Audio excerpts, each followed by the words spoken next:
Hola, feliz día amigos, bienvenidos a su sección de alimentación y bienestar, donde usamos la alimentación y algunas otras herramientas para conseguir una vida plena y saludable. Hoy tenemos un tema crucial que entrelaza básicamente nuestra función nutricional, es decir, todo lo que comemos, cómo nos alimentamos, de qué manera lo hacemos, y algo de vital importancia, que es la glándula tiroide para nuestro cuerpo, una glándula súper vital. Pero para esto, que son los trastornos del funcionalismo de la tiroide en relación con la nutrición, tengo una invitada súper especial, la más amiga de la casa, la doctora Alfonsina Carrasco, médico internista y endocrinólogo. Bienvenida a La Tisana nuevamente, Alfonsina. Un placer que estés aquí con nosotros. Muchas gracias, gracias por invitarme nuevamente.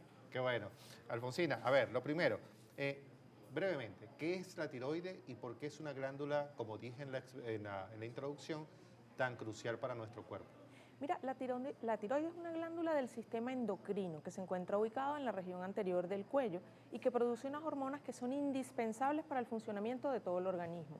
Las hormonas tiroideas tienen receptores, es decir, funciones en casi todos los órganos y sistemas, y es por ello que regulan muchas cosas y, como yo siempre digo, desde el funcionamiento del corazón hasta el crecimiento del cabello, pasando por el metabolismo de los carbohidratos, de los lípidos, la fertilidad, el ciclo menstrual y así casi todas las funciones. Prácticamente controlan nuestro cuerpo, por decirlo de alguna manera. A ver, Sí, ¿cuáles señor. son los trastornos funcionales? Porque son además trastornos dentro de lo que cabe fisiológico más comunes que observas en la consulta que tengan que ver con la desregulación de la glándula tiroides. Sí, como lo dijiste, la glándula tiroides puede tener trastornos de dos tipos, de estructura, que es los nódulos, por ejemplo, y de funcionamiento.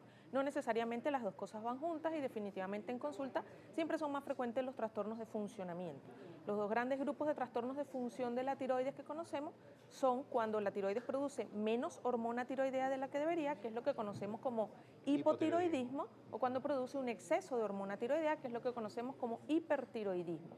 En líneas generales, la causa más frecuente de este tipo de trastorno es de origen autoinmune, es decir, es producido por anticuerpos que producimos nosotros mismos que hacen que la tiroides afecte su funcionamiento. Ok.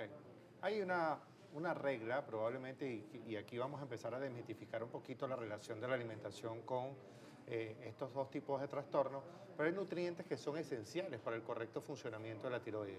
¿Qué nos puedes aportar en caso del zinc, del yodo, del selenio inclusive, que se han visto influenciados probablemente inclusive en redes sociales como que son los salvadores o de una u otra manera son esenciales para manejar la tiroides? ¿Hay una regla esencial de qué debemos comer si tenemos alguna desregulación desde el punto de vista tiroideo? Sí, ciertamente esos elementos que nombraste son esenciales para el funcionamiento de la tiroides. De ellos quizás el más importante, no porque los otros no sean importantes, sino por la cantidad que necesitamos, es el yodo. ¿Okay? El yodo es la materia prima, la fuente de donde la tiroides produce las hormonas tiroideas. Por eso es tan importante. En países a nivel del mar como el nuestro es rara, y de hecho Venezuela es un país declarado libre de deficiencia de yodo desde los años 70, ¿okay? Porque además de que estamos a nivel del mar, tenemos una política de yodación de la sal, exactamente, que garantiza ese buen aporte. Con respecto al selenio y el zinc, son indispensables para la producción y para el metabolismo de las hormonas tiroideas. Sin embargo, su cantidad es menor. En suelos ricos como los nuestros, en países de suelos ricos como los nuestros, generalmente el consumo de alimentos variados, vegetales, o sea, que vienen del suelo, pues es suficiente para sustituir la cantidad que el organismo necesita. Sin embargo, algunos estudios hablan de que la sustitución, sobre todo de selenio, en pacientes con trastornos autoinmunes de la tiroides, podría en cierta forma mejorar el pronóstico de la tiroides en un periodo de tiempo. No siempre, sino generalmente al inicio del problema autoinmune. Entonces, hay cantidades estipuladas que se le puede dar a pacientes o que se le da a puede pacientes suplementar con siempre y cuando no esté inclusive como fuente alimentaria, porque hay una gran cantidad de alimentos que contienen de manera natural cualquiera de estos tres micronutrientes, sin duda alguna. Así es, sin embargo, siempre hay que estar pendiente, se puede sustituir, pero debe hacerse siempre bajo supervisión. Correcto. ¿Qué cantidad y cuánto tiempo? Porque eso no es sostenido en el tiempo. Correcto. Fíjate que eso me lleva a otra pregunta, quizás un poquito más global, porque hablamos de temas muy puntuales o micronutrientes muy específicos.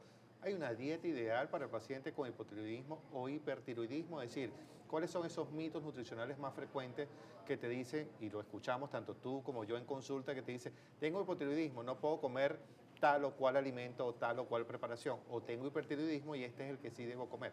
¿Qué hay de cierto en esto? Sí, no hay una dieta específica para personas que tienen problemas de la tiroides, ¿ok? Ciertamente en redes sociales circulan muchas cosas, sobre algunos alimentos que pueden ser dañinos para la tiroides. Eso es cierto, hay vegetales o alimentos, sobre todo aquellos con pigmentos morados o algunos con pigmentos verdes oscuros como el brócoli, que es uno de los que más ha circulado o se ha hecho famoso en redes sociales, que tienen alguna sustancia, la mayoría de ellas llamadas tiocianatos, que pueden tener algunos efectos sobre la función de la glándula tiroides.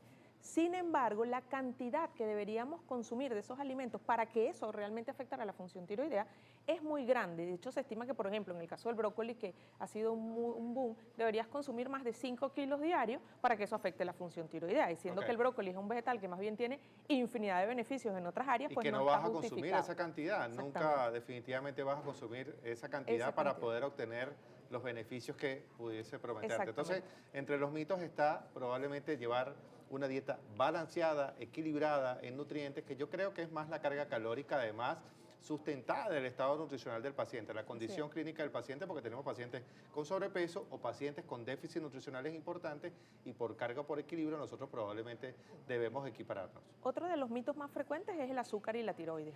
Por allí dicen el azúcar es veneno para la tiroides. Bueno, el azúcar consumida en cantidades excesivas es un veneno para todo el organismo de manera igual. Correcto. Es muy largo el camino, ciertamente en los pacientes con sobrepeso, obesidad, diabetes, el estado proinflamatorio que producen estas condiciones, que por supuesto son y estamos hablando de azúcar refinada, es importante también. Que por supuesto son consecuencia de un consumo excesivo de calorías y de entre ellas el azúcar, pues ese estado proinflamatorio hace más frecuente a estos pacientes, o sea, más predispuestos a tener patología tiroidea. Pero en el paciente que sufre de la tiroides, consumir azúcar hace el mismo daño que puede hacer en cualquier paciente sano o con cualquier otra patología. ¿Cuáles son las alternativas terapéuticas actuales para nosotros poder tratar ambas disfuncionalidades? Es decir, tanto el hipotiroidismo como el hipertiroidismo. Sabemos que hay que acudir a la consulta con un médico especialista, con un endocrinólogo en este caso, que es la persona o es el especialista que puede tratar esto, pero definitivamente, ¿cuáles son las alternativas? ¿De qué disponemos hoy día? Mira, en tiroides las alternativas terapéuticas son muy limitadas. En hipertiroidismo tenemos sobre todo dos tipos de medicamentos. Hay otros métodos dependiendo de la causa del hipertiroidismo, o sea, la cirugía, el yodo radioactivo, etcétera, pero los medicamentos son limitados generalmente a dos tipos que por supuesto siempre se indican por el especialista, ¿no? En hipotiroidismo, que es quizás lo más frecuente que vemos en consulta, pues el tratamiento es la sustitución de hormona tiroidea, que comercialmente, o sea, farmacológicamente, la conocemos como levotiroxina. Marcas comerciales, bueno, hay varias en el país, pero siempre es levotiroxina, esa es la única opción terapéutica, siempre indicada por el especialista y ajustada las dosis de la levotiroxina porque son variables, no todo el mundo, como eso regula el metabolismo, pues depende del metabolismo de cada quien. Lo otro es que la dosis va cambiando, la dosis va mutando y se va adaptando a la condición y a la evolución del paciente. La dosis se adapta a las características del paciente y por eso se debe ajustar por el especialista, no hay una dosis estándar para todo el mundo por igual. Y además es progresiva, es decir, hacia arriba o hacia abajo en algunos de los casos. Depende. En los casos donde hay enfermedad tiroidea autoinmune, cuando la instauración del daño tiroideo es progresivo, que es lo que suele suceder, sí, al inicio es poquito y uno va titulando progresivamente en el tiempo en función del avance de la enfermedad tiroidea. Sin embargo, hay pacientes hipotiroideos que en ciertas condiciones necesitan más requerimiento de hormona tiroidea. Un ejemplo clásico, el embarazo. Entonces, las pacientes que toman hormona tiroidea cuando se embarazan, generalmente requieren mayor dosis durante ese periodo, que muchas veces después del embarazo vuelve a su cantidad previa al embarazo. En pacientes que suben mucho de peso o bajan mucho de peso, también, o en pacientes, por ejemplo, con una condición gástrica que disminuye la absorción, también generalmente es necesario ajustar las dosis, pero generalmente es propio de la característica del paciente. Extraordinario, Alfonsina. Tus recomendaciones finales y tus redes sociales para tratar este y otros temas y definitivamente dilucidado todo en cuanto a la tiroides se refiere. Mira, mi recomendación, estilo de vida saludable para todos, por igual sufras o no de la tiroides, y siempre buscar el asesoramiento del experto cuando sospecho que tengo o puedo tener algún problema tiroideo, sea porque tengo, por ejemplo, antecedente familiar, o sea porque tengo algún síntoma que me puede estar orientando a eso. Importante no automedicarse, ¿no? No automedicarse nunca, ¿no? Okay. No. Mis redes sociales, @doctora Alfonsina Carrasco. Perfecto. Oye, gracias por acompañarnos el día de hoy. Recuerden que a mí pueden seguirme por @domingoporras en Instagram. De allí los voy a llevar al resto de mis redes sociales para seguir compartiendo información de interés nutricional que les sea de provecho. Feliz y bendecido día. Vamos a la pausa y venimos con más en breve de La Tisana.